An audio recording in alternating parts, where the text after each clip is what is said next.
சாத்தூருக்குள்ள வரும்போதுல இருந்து அந்த பார்டர்ல இருந்து எல்லா மக்களையும் நான் பாக்குறேன். அவ்வளவு சந்தோஷத்தோட அவனை வரவேற்பீங்க. இதுதான் நான் பண்ண பாக்கியம் அப்படின்னு நினைக்கிறேன். நான் எத்தனையோ ஊருக்கு போயிருக்கேன். ஆனா ஒவ்வொரு வீதி, ஒவ்வொரு கடத்தெரு, ஒவ்வொருத்தரும் என்னை வரவேற்பீங்களே, இதுதான் நான் ஜெயிச்சிருக்கேன். இதுதான் என்னோட வெற்றி. இதே வீதியில எத்தனையோ பிரச்சாரம் பண்ணிருக்கேன். இதே வீதியில எத்தனையோ சாத்தூரோட சேல் சாப்பிட்டுருக்கேன். எல்லாமே பண்ணிருக்கேன். ஆனா இன்னைக்கு வந்தது உண்மையிலேயே மகிழ்ச்சியா இருக்கு. நீங்க கை விடல, அது எனக்கு தெரியும், அது உங்களுக்கு தெரியும். அதுக்காக நான் சோர்ந்து போய் உட்கார்ல. அடுத்த நாளே எந்திரிச்சு கிளம்பிட்ட வேலைக்கு.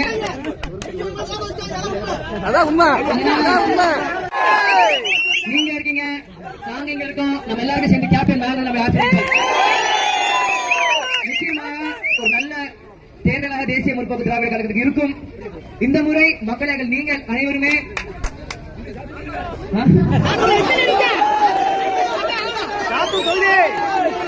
ஒரு பக்கம் சாத்தூர் நிலையன்றாங்க, ஒரு பக்கம் அருப்புக்கோட்டை நிலையன்றாங்க, ஒரு பக்கம் விருதுநகர் நிலையன்றாங்க, ஒரு பக்கம் திருப்பரங்குன்றம், ஒரு பக்கம் திருமங்கலம்.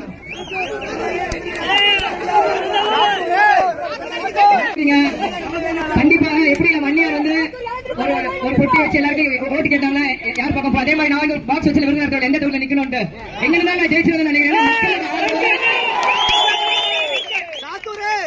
எனக்கு தெரியும் நான் சொல்ல முடியாது.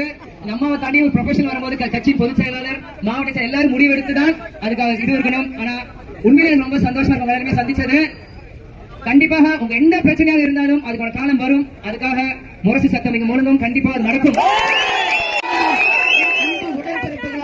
உங்கள் அனைவருக்கும் அதே போல இப்பொழுது கலை இலக்கிய அணியின் சார்பாக உன்னை தினம் தேடும் தலைவன் என்கின்ற பாடலை ஒலித்த கலை இலக்கிய குழுவிற்கும், தொண்டர் அணியினருக்கும், பத்திரிகையாளர்களுக்கும், பொதுமக்களுக்கும் கேப்டன் சார்பாகவும் தேசிய முற்போக்கு திராவிட கழகத்தின் சார்பாகவும் என் பணிவான வணக்கங்களை நான் தெரிவித்துக் கொள்கிறேன். நம்ம கேப்டன் விஜய் பிரபாகர் இங்க வந்திருக்காரு. உங்க எல்லாருக்கும் ஒரு உண்மையை நான் சொல்றேன். அவர் நேற்று வரைக்கும் என்னுடைய பயணத்துல என்னோட வரல. நான் விருதுநகர் மாவட்டத்துக்கு போறேன்னு சொன்னவனே அவருடைய பர்சனல் ப்ரோக்ராம் எல்லாத்தையும் கேன்சல் பண்ணி என் மக்களை, ஏன்னா அப்பதான் எனக்கு புரியுது எவ்வளவு உண்மை எவ்வளவு தூரம் விஜய் பிரபாகர் இந்த விருதுநகர் தொகுதியை நேசிக்கிறார், இங்க இருக்கின்ற மக்களை நேசிக்கிறார் என்பதற்கு நம்ம தமிழ்நாட்டில் எத்தனையோ தொகுதிகள் இருந்தாலும் கேப்டனுக்கு எப்படி ஒரு விருதாசலமோ அது மாதிரி விஜய் சொல்லக்கூடிய அளவு மிகப்பெரிய வெற்றியை நீங்கள் தந்தீர்கள். அதில் எந்த மாற்று கருத்துமே கிடையாது. இதை யாரும் மாற்றவும் முடியாது. வந்து வேற ஒருத்தர் ஜெயிச்சதாக அறிவிக்கப்பட்டார். மக்கள் மனதில் நீங்க இடம் பிடித்த ஒரே வேட்பாளர் விஜய்.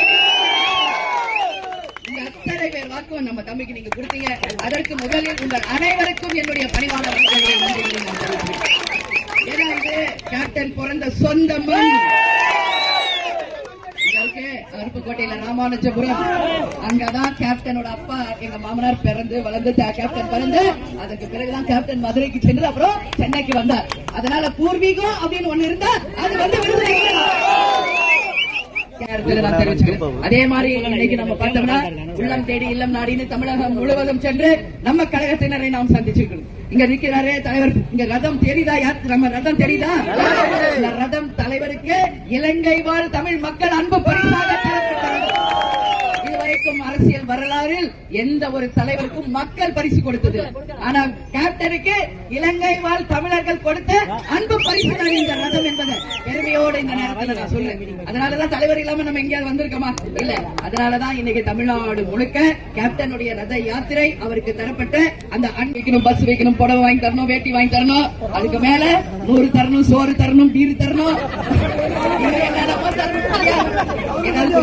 எல்லாமே கொடுக்குறாங்க. கொடுத்தத ஆமா அப்படிதான் அவங்களை கொண்டதை காமிக்க முடியும். இங்க நிக்கிறீங்களா எவ்வளவு பேரு தலைவர் சொல்ற மாதிரிதான் இங்க நம்ம விடுற மூச்சு காத்துல எங்கேயாவது ஜாதி மதம் இங்க இருக்கா? நாம் அனைவரும் ஒரே வீட்டு குழந்தைங்க மாதிரி இது ஒரு குடும்பம் அப்படின்னு நம்ம நிலைநாட்டிக்கிட்டு இருக்கோம். அதனால சொல்றேன், இதுதான் உண்மையான விசுவாசம் மிக்கவர்கள். இங்க இருக்கீங்களா? உங்களுக்கு ஏதாவது சொன்னாங்களா, கொடுத்தாங்களா? ஏன் எல்லாரும் இங்க இருக்கீங்க?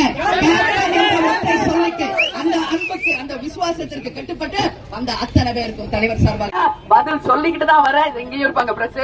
அவருடைய முதல் கேள்வி அதுதான், யாரோட கூட்டணி எப்ப அறிவிப்பீங்க? இதுதான் அனைவரோட ஒரே கேள்வி.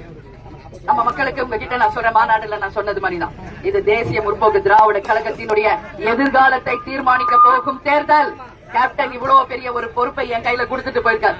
இவ்வளவு நாள் அண்ணன் இருந்த வரைக்கும் உங்க அண்ணி, இனிமே உங்களுக்கு எல்லாம் அம்மா, உங்க தாயாக இருந்து இந்த கட்சியையும் உங்களையும் கட்டி காக்க வேண்டியது என்னுடைய கடமை, பொறுப்பு. அந்த கடமையும் பொறுப்பும் இருப்பதனாலதான் சிந்திச்சு யோசிச்சு ஒரு சரியான முடிவை எடுக்கிறதுக்கு தான் நம்ம கொஞ்சம் டைம் எடுத்துக்கிட்டு இருக்கோமே ஒழிய வேற எதுவுமே கிடையாது. ஆனால் உண்மையாக சொல்கிறேன், உங்கள் விருப்பம் என்னவோ அதுதான் உங்களுடைய அண்ணியினுடைய விருப்பம்.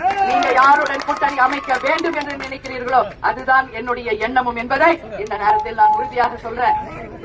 ஒரு நல்ல நேரத்தில் நல்ல கூட்டணியை நிச்சயம் நாம் அமைப்போம் என்பதை மட்டும் நீங்கள் எல்லோரும் உறுதியாக நம்பணும் சொல்லி நான் கேட்டுக்கிறேன்.